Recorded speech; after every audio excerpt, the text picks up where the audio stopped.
Talukdar Safayet, senior vice chairman Bangladesh আইন সহায়তা কেন্দ্র ফাউন্ডেশন বাসক থেকে আজ কেরানীগঞ্জ থানার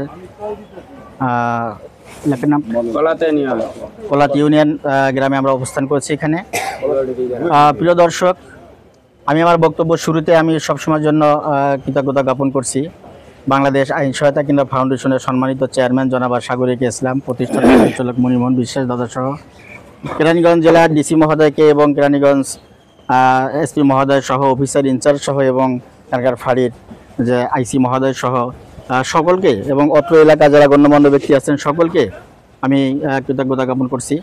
প্রিয় দর্শক, আপনারা জানেন যে আমরা সমগ্র বাংলাদেশের নির্যাতিত, নিপীড়িত, অসহায়, দরিদ্র, পথবঞ্চিত যে সকল ভাই বোনেরা আছেন তারা আমাদের কাছে নির্যাতিত হয়ে আমাদের কাছে সম্মানিত চেয়ারম্যান জনাব সাগরিক ইসলাম বরাবর যখন একটা আবেদন করেন, তারই ধারাবাহিকতা আমরা সরজমিনে ছুটে যাই। তারই ধারাবাহিকতা আজকে এখানে আমরা অবস্থান করেছি। প্রিয় দর্শক, এখন এই মুহূর্তে আমরা যিনি বাদী পক্ষের যে আপনার নামটা বলেন, আব্দুল মতিন তালুকদার, উনি ওনার যে সংক্ষিপ্ত বক্তব্যটা এবং ওনার মনের যে ব্যথা কি নিয়ে দীর্ঘদিন ওনাদের সমস্যাটা হচ্ছে, এই সমস্যাগুলো এখন অন ক্যামেরায় উনি বলবেন। প্রিয় দর্শক, আপনারা শুনুন এবং আমাদেরকে দেখতে থাকুন। ধন্যবাদ। আসসালামু আলাইকুম রাহমাতুল্লাহ। বলেন আপনি। এই জায়গাগুলি দীর্ঘদিন ধরে এই জায়গাগুলি আমাদের জায়গাটা হলো সিএসি 1 একর 71, আর এসি হলো 114, এসি হলো 140 আর আরএসি হলো 126। এই জায়গাগুলি 171-এর মধ্যে শুধু এই জায়গাটা বিক্রি করছে আমার বাবা। এই জায়গাটা বিক্রি করেছে 1.5 জায়গা, আর কোনো জায়গা বিক্রি হয় নাই। বিক্রি না হওয়ার কারণে এই জায়গাগুলি তারা ভোগ দখল করে খাইতেছে অনেক দিন যাবত, কিন্তু কখন যে তারা ভোগ দখল করতেছে এটা অনেক দিন হলো আর কি, বাস কথা একটাই, আমরা জানি না। তো এখন আমরা কাগজপত্র খাইতে করে দেখি এই জায়গাগুলি সম্পূর্ণ আমাগো।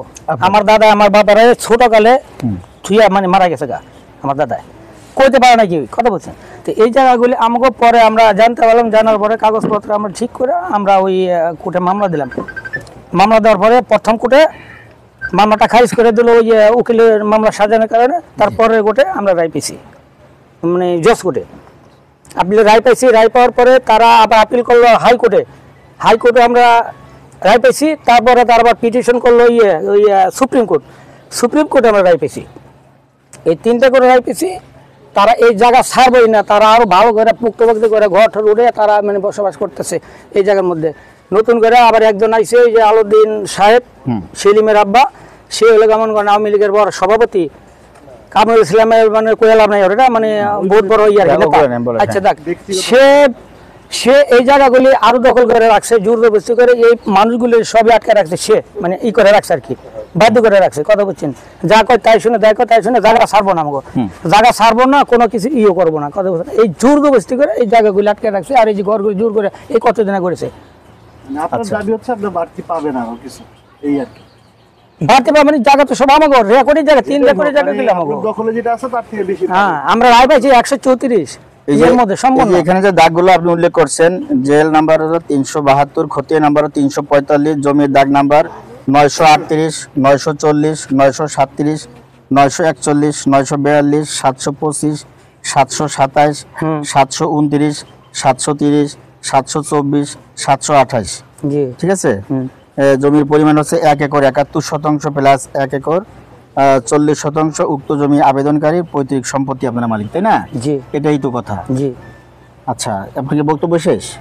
হ্যাঁ, এই তো তারা জোর জবরদস্তি করে খাইতেছে, এই লাগি আমাকে আচ্ছা খায় কোন বলে এটাই আর কি। আচ্ছা, ঠিক আছে, এটা আমরাই তাদের কাছে চাবো যে এই যে জমিগুলোর প্রতি যে উনি অভিযোগটা করেছেন, এই জমির প্রেক্ষিতে আপনি যারা বিবাদী পক্ষ আছেন তারা কিসের ভিত্তিতে খাচ্ছেন, তাদের কি দলিল আছে এবং তারা কি পৈতৃক সম্পত্তির কোনো অরিশ কিনা হাজির হচ্ছে এখানে। ঠিক আছে, কোন জায়গা থেকে এটা সমাধান বলতে কি আজকের থেকে শুরু, আমি বলি আপনাদের কোনো দুই পক্ষের মধ্যে কোনো রকমের কোনো কথা হবে না, একবার বলে কোনো কিছু করা যাবে না। 15 যে যেমন নাসলে থাকো বাড়তি কথা বলা যাবে না, এটা বলা যাবে না। যে যেভাবে আছেন এভাবে চলতে থাকেন। এখন তো কাউকে কোনো বাধা দেওয়া যাবে না, আপনারা শান্তি শৃঙ্খলাভাবে চলেন। হ্যাঁ, দীর্ঘদিন যেভাবে চলে আসছেন আর এই কয়েকটা দিন এভাবে চলেন। এখন আর বন্ধ করা যাবে না। এখন কথা চাও তাহলে এই বেটারা পর্বতে ওরা আইছে দেখে আমাকে অপারেশন করলো। হ্যাঁ হ্যাঁ, না এটা করা যাবে না ভাই, এখন এটা করা যাবে না।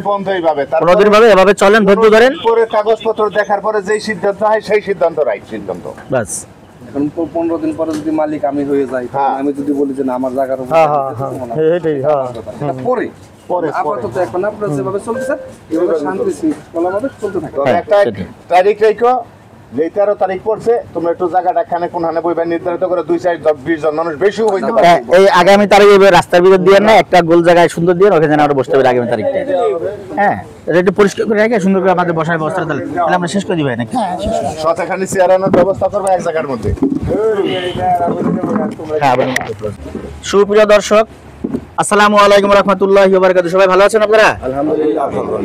প্রিয় দর্শক, আমি Talukdar Safayet, senior vice chairman, Bangladesh আইন সহায়তা কেন্দ্র ফাউন্ডেশন বাসক থেকে আজ কেরানীগঞ্জ থানার কলাতি ইউনিয়নে আমরা আজকে অবস্থান করেছি। আমাদের কাছে ভুক্তভোগী ভাই অভিযোগ করেছিলেন, তারই ধারাবাহিকতা আজকে আমরা এখানে এসেছি। দুই পক্ষের সঙ্গে সুন্দরভাবে আলাপ আলোচনা হয়েছে এবং দুই পক্ষেরই কাগজপত্র কিছু জটিলতা থাকার কারণে আগামী মার্চের 13 তারিখে আমরা এখানে ঘটনাস্থলে হাজির হব। প্রিয় দর্শক, আপনারা ততক্ষণ আমাদের সঙ্গে থাকুন এবং আপনারা আমাদের জন্য দোয়া করুন, আমরা যেন এই দীর্ঘদিনের সমস্যার সমাধান করতে পারি এবং সমগ্র বাংলাদেশের নির্যাতিত, নিপীড়িত, অসহায়, দরিদ্র, পথবঞ্চিত সকল ভাই বোনদের পাশে থেকে যেন আমরা এভাবে আইনি সহায়তা দিয়ে থাকি। হ্যাঁ, আপনারা সেই আমাদের জন্য দোয়া করবেন। এবং আমার বক্তব্যের শেষে আমি কৃতজ্ঞতা জ্ঞাপন করছি কেরানীগঞ্জ জেলার ডিসি মহোদয় এবং এসপি মহোদয় সহ, কেরানীগঞ্জ জেলার অফিসার ইনচার্জ সহ এবং এখানকার ফাঁড়ির আইসি মহোদয় সহ এবং আমাদের এখানে পুলিশ ভাই রবিউল ভাই আছেন, ভাই আশরাফ ভাই আছেন এবং সবাইকে এবং অত্র এলাকায় যারা গণ্যমান্য ব্যক্তি আছেন সকলকে আমি ধন্যবাদ জানাই। আজকের মতো আমাদের অনুষ্ঠান আমরা সমাপ্তি করছি। আসসালামু আলাইকুম রহমতুল্লাহি ওয়া বারাকাতুহু।